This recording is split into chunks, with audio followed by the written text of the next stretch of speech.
One भैया प्रेम भरा राधे राधे, जय माता दी।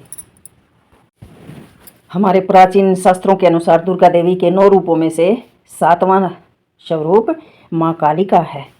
ओम कालिकाए नमः। नवरात्र के 7वें दिन महासप्तमी होती है। इस दिन माँ दुर्गा के 7वें स्वरूप कालरात्रि देवी की पूजा का विधान है। माँ कालरात्रि अपने भक्तों को सदा शुभ फल प्रदान करने वाली है। इसी कारण इसे शुभ करीबी कहा जाता है। माँ के भक्तों को किसी भी भूत प्रेत या बुरी शक्ति का भय नहीं होता जो माँ की पूजा करता है। तो माँ की पौराणिक कथा है, एक बार पूरा संसार प्रलयग्रस्त हो गया था। चारों ओर पानी ही पानी दिखाई देता था। उस समय भगवान विष्णु की नाभि से एक कमल उत्पन्न हुआ। उस कमल में ब्रह्मा जी निकले। इसके अलावा भगवान नारायण के कानों में से कुछ मैल भी निकला। उस मैल से कटब और मधु नाम के 2 दैत्य बन गए। जब उन दैत्यों ने चारों ओर देखा तो ब्रह्मा जी के अलावा उन्हें कुछ दिखाई नहीं दिया। ब्रह्मा जी को देखकर वे दैत्य उन्हें मारने के लिए दौड़े। तब भयभीत हुए ब्रह्मा जी ने भगवान विष्णु की स्तुति की। स्तुति से विष्णु भगवान की आंखों में जो महामाया योग निद्रा के रूप में निवास करती थी वह लोप हो गई थी और विष्णु भगवान की नींद खुल गई। उसके जागते ही वह दोनों दैत्य भगवान विष्णु से लड़ने लगे। इस प्रकार 5 वर्ष तक युद्ध चलता रहा।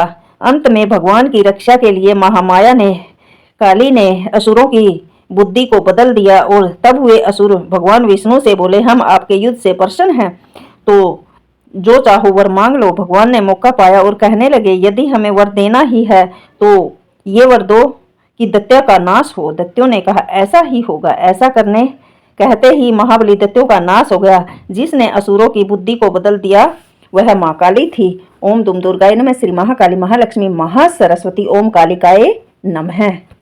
हे माँ कालरात्रि से उपासना करनी चाहिए, क्षमा मांगनी चाहिए। उपासना के बाद अपने दाएं पैर में चमकने वाली लोहो लता व कांटों की तरह आभूषण पहनने वाली बड़ी धब्जा वाली और भयंकर लगने वाली कात्यायनी माँ हमारी रक्षा करो।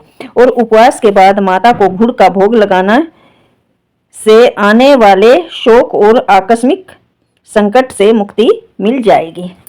तो माँ को सुबह तो कमल का भोग लगाना है और शाम को गुड़ का। जब हम गुड़ का और कमल का भोग लगाएंगे तो हमारे सब कष्ट दूर हो जाएंगे, सब विपत्तियां दूर हो जाएंगी और माँ हमारी मन इच्छा पूरी करेगी, मनोकामना पूरी करेगी। माँ का रंग काला है। मार्कंडे पुराण के अनुसार माँ दुर्गा के क्रोध से प्रकट होने के कारण माँ कालरात्रि का रंग काला हो गया था, तो माँ का रंग काला है। माँ का मंत्र है, ओम एम हरीम कलीम चामुंडाय विजय ओम कालरात्रि देव्या नमः। पूजा विधि, माँ कालरात्रि को कुमकुम रात रानी के पुष्प चढ़ाएं। देवी का प्रिय भोग गुड़ का नैवेद्य अर्पित करें। लाल चंदन की माला से ओम कालरात्रे नमः का जाप करना। देवी कालरात्रि की पूजा मध्य रात्रि में उत्तम मानी जाती है। ओम दुम दुर्गाय नमः। श्री महाकाली महालक्ष्मी महासरस्वती। महामारी नाश के लिए जयंती मंगला काली भद्रकाली कपालनी दुर्गा अक्षमा शिवा धात्री स्वाहा शवधा नमस्तुते नमस्तुते। इस मंत्र का जप करना। श्री रामचंद्र भगवान की जय। बोलो वीर बजरंगी हनुमान की जय। तो अब सुंदरकांड की चौपाई। सुनत दशानन उठा रिसाई, खल तो ही निकट मृत्यु अब आई। हे दशानन उठो, अब तुम्हारी मृत्यु निकट आ गई है। जियसी सदा सठ मोर जियावा, रिपु करकत पूछ मूड तो ही पावा। बोलो सियापति रामचंद्र भगवान की जय। बोलो वीर बजरंगी हनुमान की जय। ओम दुम दुर्गाय नमः। श्री महाकाली महालक्ष्मी महासरस्वती। हे अम्बे, हे जगदम्बे, सबके घर में सुख शांति समृद्धि यश कीर्ति दे मेरी माँ। राधे राधे, जय माता दी।